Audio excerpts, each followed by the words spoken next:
શું સાચે જ મૃત્યુના થોડા સમય પહેલાં વ્યક્તિની બોલતી બંધ થઈ જાય છે? ગરુડ પુરાણમાં છે ઉલ્લેખ.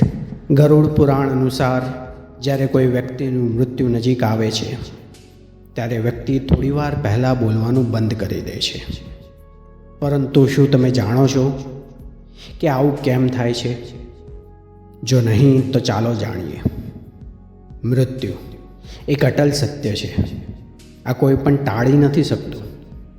મૃત્યુનું નામ સાંભળીને બધા જ લોકો ભયથી કાપવા લાગે છે.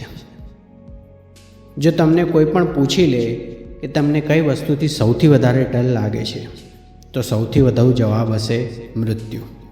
તમે વિચારી રહ્યા હશો કે આખરે આપણે મૃત્યુના નામથી ડરીએ શા માટે છીએ? ખરેખર એક સમય તો બધાનું મૃત્યુ આવવાનું જ છે. મૃત્યુ કોઈને કહીને નથી આવતું. ગરુડ પુરાણ અનુસાર જ્યારે પણ કોઈ વ્યક્તિનું મૃત્યુ નજીક આવે છે ત્યારે તેના મૃત્યુના થોડા સમય પહેલાં તે વ્યક્તિને યમરાજ દેખાવા લાગે છે. એવું માનવામાં આવે છે કે તે સમયે વ્યક્તિ યમરાજના ડરથી ધ્રુજવા લાગે છે. તે બાદ તે બોલવાનું બંધ કરી દે છે.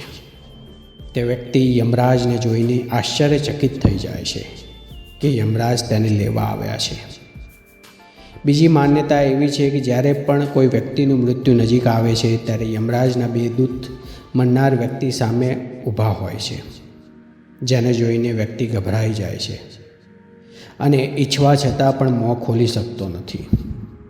એવું માનવામાં આવે છે કે તે સમયે વ્યક્તિ બોલવાની કોશિશ કરે છે, પરંતુ તેના ગળામાંથી અવાજ નથી નીકળતો, જેના કારણે તે કશું જ બોલી નથી શકતો.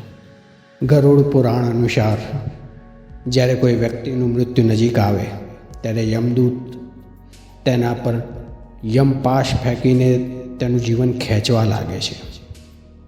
એવું માનવામાં આવે છે કે તે સમયે વ્યક્તિના જીવનની તમામ ઘટનાઓ તેની આંખો સામે આવવા લાગે છે. આ કારણે પણ તે બોલી નથી શકતો. મિત્રો, આ માહિતી તમને કેવી લાગી એ અમને કોમેન્ટ કરીને જરૂરથી જણાવજો.